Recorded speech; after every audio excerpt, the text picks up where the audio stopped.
5 lies liberals say about Social Security. It's ridiculous, and I just why do you have to lie? I actually like Social Security. I've come 180 degrees from where I was before. Not that long ago, but I used to be a free trader, not anymore. I used to be a complete libertarian, not anymore. Now I recognize we have a need for Social Security for a forced retirement plan. 100%. I used to think we couldn't legislate morality. Not anymore. You can. And as such, I'm a different guy than I was 10 years ago. And I've come to appreciate Social Security for what it is. Absolutely. It's a forced retirement plan to make sure you have some level of income when you retire. And to be honest, make sure you have some level of income if you die before, so your family has a benefit to your children, your spouse, and all that. I'm a big fan, long time, first time. And I think because Social Security benefits, and particularly a select group of people, most, which we'll talk about here, that we should increase it to benefit that select group of people, most who happen to vote for the right-wing candidates, all right? Just throwing it out there. So here's some of the Center for Budget, what the hell is it called? Center for Budget Policy Priorities, big liberal firm out there in D.C. And I don't know. I wonder if they get money from the taxpayer. I guarantee they do. And they should. If you're going to lie with the taxpayer dollars, you should be taken away off the tax rolls. We shouldn't pay you any money. If you're going to lie with our money, we should not pay you. Anyway, so they're lying here, and I'm going to show you how right here. Policy fact basics, top 10 facts about Social Security. All right, so we're gonna skip over companies because companies are right. They have a link in the show notes. We're gonna go to number one right here. Number one right here. Social Security benefits are modest, says these guys. All right. Of course, modest is subjective, not objective. But they're using an objective measure of Social Security, which is a complete lie, dude. I mean, this is insane. It's actually not a lie. This right here is not a lie. There is a lie in here, but this is, I would say it's not a lie, but it's very misleading. Let's put it that way. U.S. Social Security benefits are lower than in many other peer nations. That is absolutely a lie if we actually look at it in dollars paid. Social Security benefits for average worker as a percent of earnings. So Social Security benefits are lower than many other peer nations. That's absolutely a lie. As a percent of earnings is correct, but I'm going to show you some here. Here's the U.S. way down here. All right, and here's everyone's favorite country. I'm moving to Canada. Where did Rosie O'Donnell move? Supposedly to Ireland. I guarantee she didn't move to Ireland, but anyway, supposedly that slovenly lady did. Here's UK right here. And the reason this jumped out at me, because I know for a fact that the Social Security benefit we get in the United States is much larger than they get in the UK. Because I've had many clients through the UK and Ireland, and their benefits are way lower than us. So I said, oh, that's interesting. I knew this for a fact. So I see. Social Security benefits as the average worker as a percentage of earnings. So let's take a look at Grok, shall we? Let's look at old Grok here. And we're going to say, Grok, we're going to look at Greece, because Greece has the highest right here. Greece has the highest. So we should be more like Greece, right? So let's take a look at what Grok says about Greece here. We're going to come to Grok. We're going to say, okay, Grok, let me just pause this real quick. Median earnings in the U.S. is $67,000. Median earnings in Greece is $15,000 if we inflate them for purchasing power, or not purchasing power, we inflate them using U.S. dollars, all right, not the euro. So we have, what's that, a 4 to 5 to 1 differential in median earnings. All right, I mean, that's just a fact. So when you factor in, again, we're using the same dollar, all right?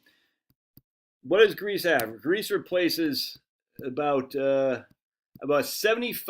it looks like. Yeah, about 75% of $15,000. U.S. replaces, what's that? About 40% of what? The median of $65,000, whatever that is. And they even show it right here. They show it right here. Here's the low replacement right here. Here we go right here. That's the median. And they're using a medium. I'm using a median because the median employment is right there. So we replace the median benefits. We replace about 40% of the median benefits. All right. And so 40% of 60,000, let's take a look at what in terms of actual dollars. So 60 times 0.4, 24,000. Yeah, it's 2,000 a month. What's Greece's, let's see, again, they got 15,000, they're replacing 75%. All right, so 15 times 0.75, That's $11,000. We replace almost twice, or more than twice, what Greece does in terms of actual dollars. Would you rather be in Greece with 75% of freaking $15,000, or would you rather be in the U.S. with 40% of $65,000? It's just a lie, dude. And freaking drives you crazy. I mean, again, you get, well, it's not real. All right, well, okay, whatever, dude. And then this cost of living in Greece relative to the United States is much lower. But again, if we're using this in terms of comparing the same dollar amount, the U.S. dwarfs Greece. And I just noticed for a fact, we dwarf England too, by the way, UK. All right, let's keep going. Social Security lifts 1.4 million children above the poverty line. And again, it's just a lie. And they even say it right. This is what freaking ticks me off right here. Check this out. Right here. This is from figures from the federal government's supplemental poverty measure and do not correct for underreporting of benefits. Do not correct for underreporting of benefits, first and foremost. Numbers include benefits paid to children and their family members for all these, I can't remember this, supplementary security income, housing assistance, I can't remember what TAMP stands for, temporary assistance for needy families, whatnot. So if you actually go down here, right here, the figures in the chart use a comprehensive supplemental poverty measures to show the full effect of non-cash benefits. By the more conventional cash-only official poverty measure, Social Security lifted 900,000 children above the poverty line. But they're using this in conjunction with all these other non-cash benefits. It's insane. So, I mean, they're literally over by 50, about 50%. They're saying Social Security keeps people out of poverty by 50% more than the reality. If you're just using the cash benefits, which is all Social Security is, cash benefits, it's money. It's literally money. It's not assistance for needy families. It's not it's not housing assistance. Supplemental security income isn't Social Security. I mean, supplemental security is for poor people for sure. It's not SNAP. It's not EITC. It's just cash money. Right here. They just blatantly lie. Social Security lists millions of older adults out of the poverty line. Nearly 4 in 10 adults age 65 and older would have incomes below the official poverty line if they weren't on Social Security. But then they even go down here and say, this is insane. An important study on retirement income from the Census Bureau that Social Security uses, by the way, shows, in fact, that 3 in 10 adults would have been poor without Social Security. So, I mean, that's a 33% increase that they're attributing for bad numbers that Social Security lives above poverty line. It's just a lie. They even say it right here. They say Social Security lives 4 10 out of people, but then they use with real data that's actually been adjusted for the Census Current Population Study that Social Security screws up, where they say 3 in 10. 3 in 10 right here with the real data, and they're still claiming 4 in 10. And they know it's fake. It's crazy to me. Right? Another one. It's just, I don't know how you can write this and it's insane. Social Security is the biggest source of income for most retirees. I just asked my wife, what does most retirees mean? Well, it means more than half, right? Yeah, of course that means more than half. Most. Well, check this out. Social Security's largest source of income for most beneficiaries. For 4 in 10 retirees, it provided at least 50% of their income. What? 4 in 10. That's not most. That's less than half. That's less than most. I mean, there's literally the next sentence. They say fact number 7. Social Security is the biggest source of income for most retirement income for most retirees. And they say Social Security for 4 in 10, Social Security provided at least 50% of income for most retirees. But it's just not true. 4 in 10 is not the equivalent of most. Oh my goodness. And the reason is because they use those fake numbers in the past. We had fake numbers in the past that were using the current population survey, which I even recognized back in 2012 because I did they have a survey. And I said, I'm going to take this survey. I'm just curious to see it. I said, this doesn't make any sense. This doesn't make any sense. Maybe the numbers we're using are wrong in the current population survey. And lo and behold, in 2017, Joshua Mitchell and someone named B, I forgot his or her name, they identified that and they said, Social Security, we got to stop using this information because it's wrong. And Social Security stopped using this information. We're going on almost 10 years now, but this liberal group still does. It's freaking, screw you guys. It pisses me off. You shouldn't be lying.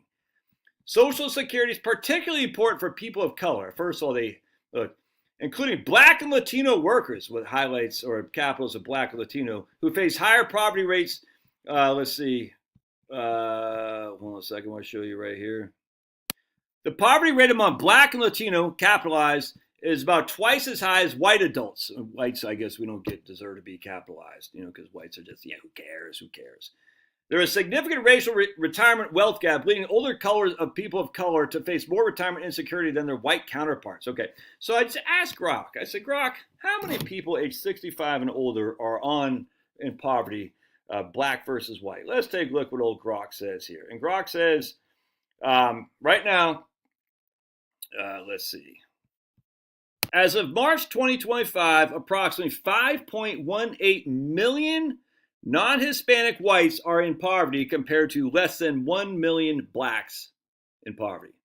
That's more than 5 to 1 differential there. All right, so for every Black that's over 65 in poverty, there is 5 whites over 65 in poverty. And yet, they're going to say right here, Social Security is particularly important for people of color. Actually, isn't particularly important for whites.